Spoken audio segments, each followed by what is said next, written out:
Assalamualaikum warahmatullahi wabarakatuh. Nama saya Ratu Tasya Salsabila dengan NIM B100-185-39.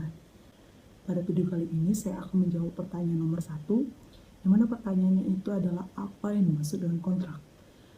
Secara umum, kontrak adalah sebuah kesepakatan yang dibuat oleh dua orang atau lebih mengenai suatu hal tertentu yang disetujui oleh mereka itu sendiri. Untuk mengetahui lebih lanjut tentang definisi kontrak, yuk kita simak video berikut. Definisi kontrak menurut pasal 1313 KUH Perdata.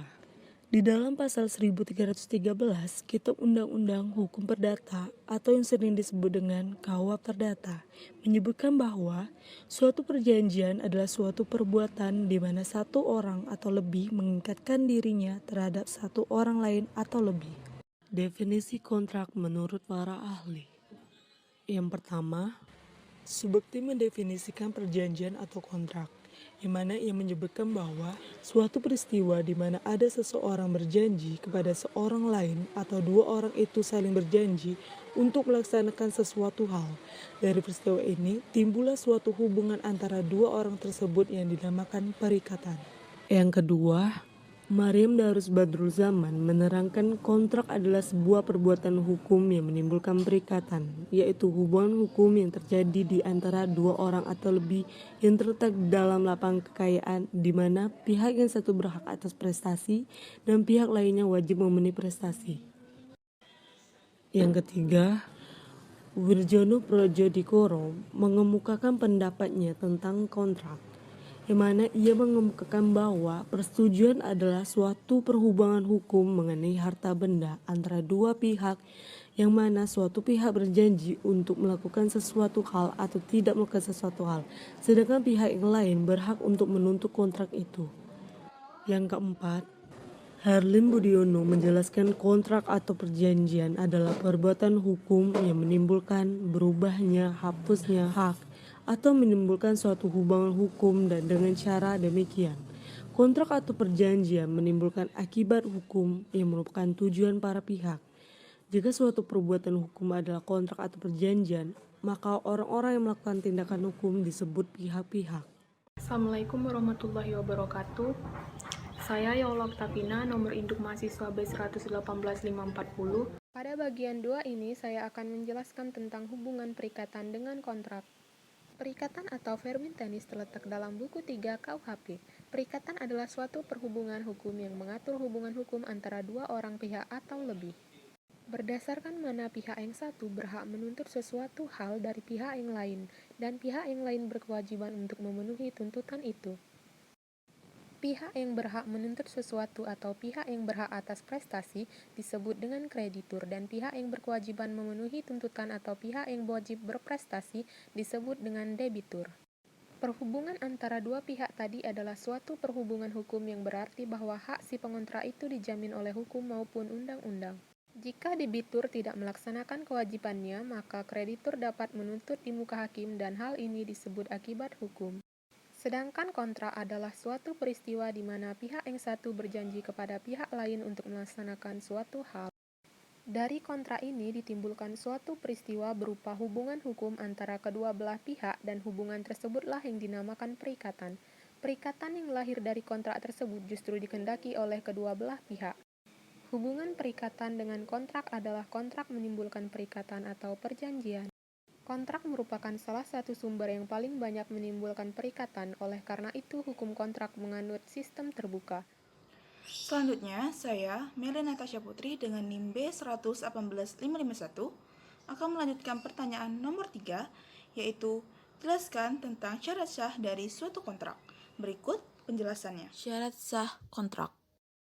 Terdapat dua kategori sebuah kontrak atau perjanjian, yaitu syarat sah subjektif dan syarat sah objektif. Syarat sah subjektif artinya syarat tersebut berkenaan dengan para pelaku kontrak atau pihak yang melakukan perjanjian. Yang pertama, adanya kesepakatan kehendak dari para pihak. Dengan syarat kesepakatan kehendak dimaksudkan agar suatu kontrak dianggap sah oleh hukum. Para pihak yang terlibat dalam perjanjian harus sepakat atau setuju mengenai hal-hal pokok dari perjanjian tersebut. Terdapat teori yang menyebutkan kesepakatan kehendak itu ada jika tidak terjadinya salah satu unsur-unsur sebagai berikut. Pertama, paksaan, kedua, penipuan, ketiga, kekhilafan, dan keempat, penyalahgunaan keadaan. Hal tersebut sejalan dengan pasal 1321 Kitab Undang-Undang Hukum Perdata yang menentukan bahwa kata sepakat tidak sah apabila diberikan karena kekhilafan atau diperoleh dengan paksaan atau penipuan. Kedua, wenang atau kecakapan berbuat menurut hukum. Syarat sah subjektif yang satu ini maksudnya adalah bahwa pihak yang melakukan kontrak haruslah orang yang di mata hukum memiliki wewenang untuk membuat perjanjian atau kontrak. Sebagaimana pada pasal 1330 Kitab Undang-Undang Hukum Perdata menentukan bahwa setiap orang adalah cakap untuk membuat perikatan kecuali undang-undang menentukan bahwa ia tidak cakap. Pasal 1330 Kitab Undang-Undang Hukum Perdata menyebutkan bahwa orang-orang yang tidak cakap untuk membuat perjanjian adalah sebagai berikut. Pertama, orang yang belum dewasa. Kedua, individu di bawah pengampuan. Ketiga, wanita bersuami. Syarat sah objektif maksudnya adalah syarat tersebut berkenaan dengan perihal atau isi perjanjian. Ketiga, objek atau perihal tertentu. Dimaksudkan bahwa suatu perjanjian atau kontrak haruslah berkenaan dengan hal tertentu, jelas dan dibenarkan oleh hukum. Peraturan tersebut terdapat pada pasal 1332 dan pasal 1333 Kitab Undang-Undang Hukum Perdata. Keempat, kausa yang diperbolehkan atau halal atau legal. Suatu kontrak haruslah dibuat dengan maksud atau alasan yang sesuai dengan hukum yang berlaku. Jadi, tidak boleh dibuat kontrak untuk melakukan hal-hal yang bertentangan dengan hukum. Hal ini sejalan dengan pasal 1337 Kitab Undang-Undang Hukum Perdata yang menyebutkan bahwa isi dari sebuah perjanjian agar dianggap sah oleh hukum haruslah tidak dilarang oleh undang-undang atau tidak bertentangan dengan kesusilaan atau ketertiban umum. Pasal 1335 Kitab Undang-Undang Hukum Perdata juga menentukan bahwa suatu perjanjian yang dibuat tanpa sebab atau dibuat karena suatu sebab yang palsu atau terlarang adalah tidak mempunyai kekuatan hukum. Assalamualaikum warahmatullahi wabarakatuh. Perkenalkan, nama saya Sarlidanti Suamarta, NIM B1008573. Komparisi adalah bagian dari badan akta yang memuat keterangan mengenai identitas para pihak, termasuk uraian yang dapat menunjukkan bahwa yang bersangkutan mempunyai kecakapan serta kewenangan. Kedudukan bertindak para pihak, sehingga komparisi mengandung beberapa fungsi, yaitu a. menerangkan identitas para pihak yang membuat perjanjian atau akta. B. menjelaskan dalam kedudukan apa yang bersangkutan bertindak. C. menerangkan berdasarkan apa kedudukannya tersebut. D. mengetahui bahwa para pihak mempunyai kecakapan dan kewenangan melakukan tindakan hukum yang dituangkan di dalam isi akta. E. yang bersangkutan mempunyai hak untuk melakukan tindakan yang dinyatakan dalam penulisan akta. Bahwa berdasarkan pasal 38 ayat 3 UU JN 2014 mengatur badan akta memuat a. nama lengkap, tempat dan tanggal lahir, kewarganegaraan, pekerjaan, jabatan, kedudukan, tempat tinggal para penghadap atau orang yang mewakili.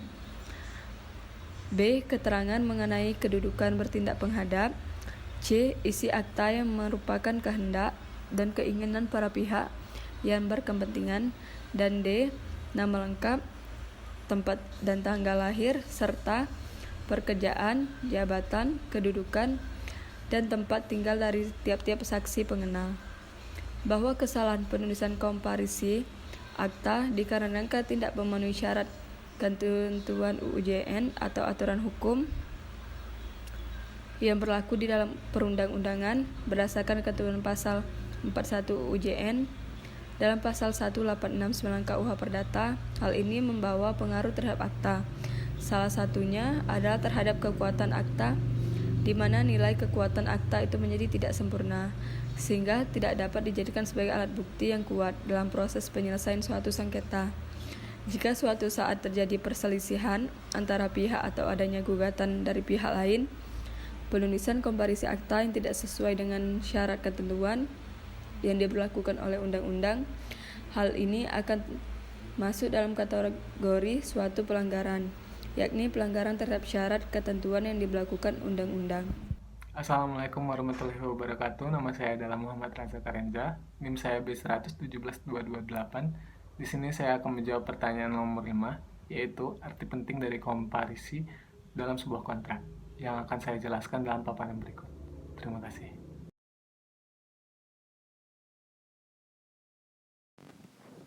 Komparisi kontrak sendiri merupakan bagian yang menjelaskan tentang para pelaksana kontrak, yaitu para pihak yang akan melaksanakan dan mengemban hak dan kewajiban di dalam kontrak. Mereka adalah subjek hukum kontrak, yang sering juga disebut sebagai pihak pertama dan pihak kedua. Mereka adalah pihak-pihak yang saling berjanji untuk melaksanakan isi kontrak, dan merekalah yang menandatangani draft kontrak. Komparisi ini menerangkan identitas diri para pihak dan kecakapan mereka dalam menandatangani kontrak tersebut. Komparisi mempunyai fungsi yaitu sebagai berikut. A. Menjelaskan identitas para pihak yang membuat perjanjian atau akta. B. Dalam kedudukan apa dan berdasarkan apa kedudukan yang bersangkutan bertindak. C. Bahwa ia cakap dan berwenang melakukan tindakan hukum yang disebutkan dalam akta dan ia mempunyai hak untuk melakukan tindakan yang dinyatakan di dalam akta. Dengan fungsi yang demikian pula, diketahui bahwa komparisi merupakan unsur penting dalam pembuatan kontrak, yang dimana jika salah dalam pembuatan komparisi ini, akan dinyatakan bahwa kontrak tersebut tidaklah sah.